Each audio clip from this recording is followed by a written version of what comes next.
अध्यक्ष जी, ये सदन नारेबाजी तख्तियों के लिए नहीं है।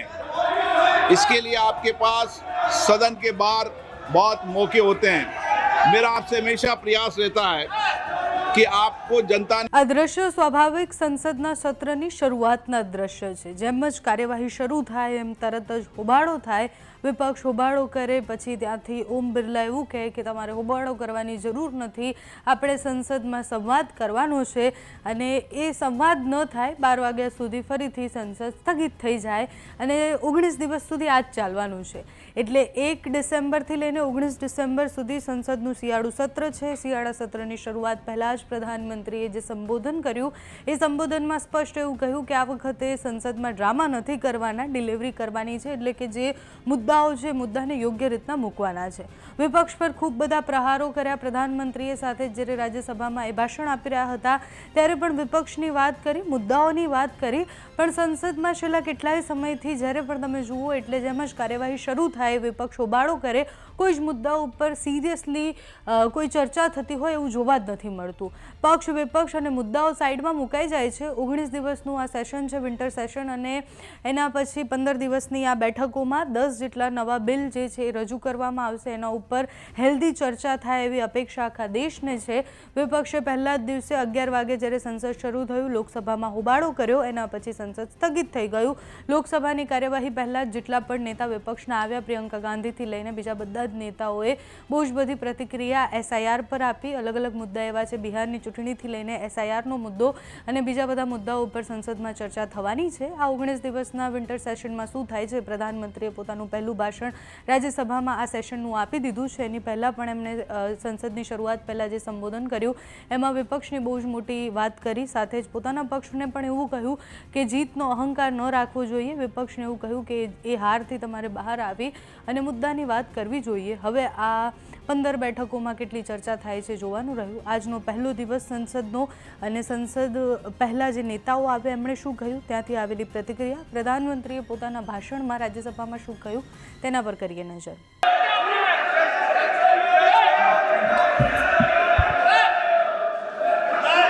अध्यक्ष जी, ये सदन नारेबाजी तख्तियों के लिए नहीं है। इसके लिए आपके पास सदन के बाहर बहुत मौके होते हैं। मेरा आपसे हमेशा प्रयास रहता है कि आपको जनता ने चुनकर भेजा है, आप उनकी अपेक्षाएं, आकांक्षाओं को अभिव्यक्ति करो, उनकी कठिनाई चुनौतियों पर चर्चा करो, मुद्दों पर चर्चा करो। मैं सबको पर्याप्त समय, पर्याप्त अवसर उपलब्ध कराऊंगा, लेकिन नियोजित तरीके से सदन को बाधित करना ये लोकतंत्र के लिए अच्छी परंपरा नहीं है। देश की जनता ये देखती है कि हम लोग चुनकर आए, हम उनकी भावना, कठिनाइयों को, चुनौती, समस्याओं को रखेंगे, लेकिन हर बार सदन को नियोजित तरीके से बाधा उत्पन्न करना ये अच्छी परंपरा नहीं है। I really feel that it's shameful, the situation. This is the capital of city of our country. It's a shameful situation. And I feel that we should set aside politics, all parties, we should put all the forces together, administrative, political, civil society, judicial, and we should take some strong steps, because how can we do this to our children? I mean, there are 2.2 lakh, no, not 2.2 lakh, there are 22 lakh children today who have permanent damage to their lungs, apparently, according to a study, due to the kind of situation there is. There are old people who are suffering, people who have asthma already, people who have other respiratory issues. Hospitals are full of respiratory issues. How can we just sit here and do nothing? So I really feel that all of us should get together and all of us should take strong steps, and we are here to support the government if they do it. Central government and state government must take immediate action. इन सभी बातों से हम भली भांति परिचित हैं।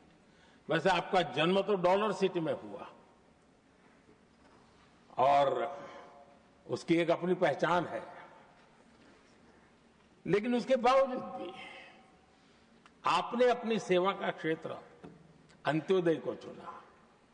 आपने हमेशा एक डॉलर सिटी के भी उस तबके की चिंता की जो दबे, कुचले और कुछ वंचित परिवार थे, उनकी चिंता की। आदरणीय सभापति जी, मैं उन दो घटनाओं का जरूर जिक्र करना चाहता हूं, जिसको कभी मैंने आपसे, आपके परिवारजनों से भी सुना है और जिसने आपके जीवन पर बड़ा प्रभाव पैदा किया है। बाल्यकाल में अविनाशी मंदिर के तालाब में आपका डूबने की संभावनाओं के बीच की अवस्था आपके लिए हमेशा रहा है कि मैं तो डूब रहा था, किसने बचाया, कैसे बचाया पता नहीं, मैं बच गया। और उस ईश्वर ने कुछ आप पर कृपा की, इस प्रकार का भाव आपके परिवार के लोग हमेशा बताते हैं।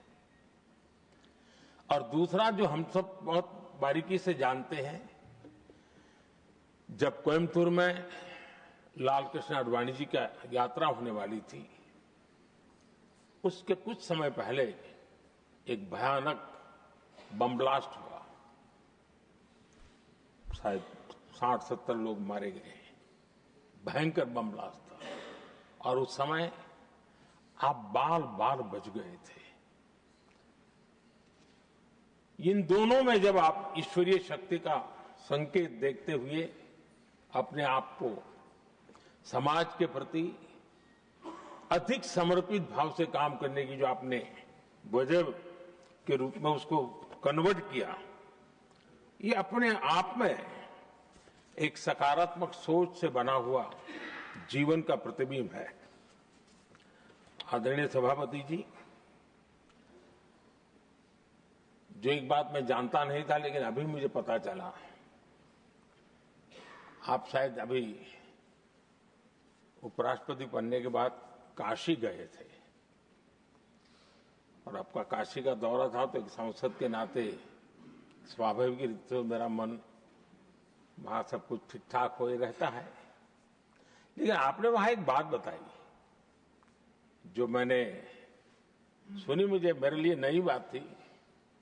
आपने वहां कहा कि आप वैसे तो नॉनवेज के आदी थे, लेकिन जब पहली बार आप काशी गए थे जीवन में और काशी में पूजा वगैरह की, मां गंगा को अपने आशीर्वाद प्राप्त किया मां गंगा से, और पता नहीं आपके भीतर एक संकल्प जगा और उस दिन से आपने तय किया कि आप अब नॉनवेज नहीं खाएंगे। अब ये कोई न कोई सात्विक भाव, कोई नॉनवेज खाने वाले बुरे हैं ऐसा मैं नहीं कह रहा हूं, लेकिन आपके मन में काशी की धरती पर विचार आया, तो एक सांसद के नाते मेरे लिए भी एक स्मरण रखने वाली एक घटना के रूप में मैं उसको हमेशा याद रखूंगा।